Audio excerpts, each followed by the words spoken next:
জামা জামা সুন্দর জামা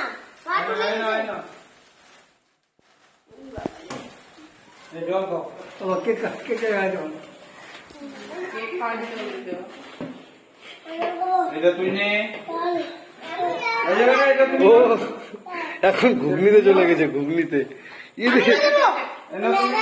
কেমন হয়েছে বেতি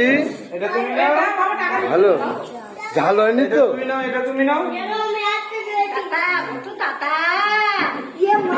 ঝাল হচ্ছে ঝাল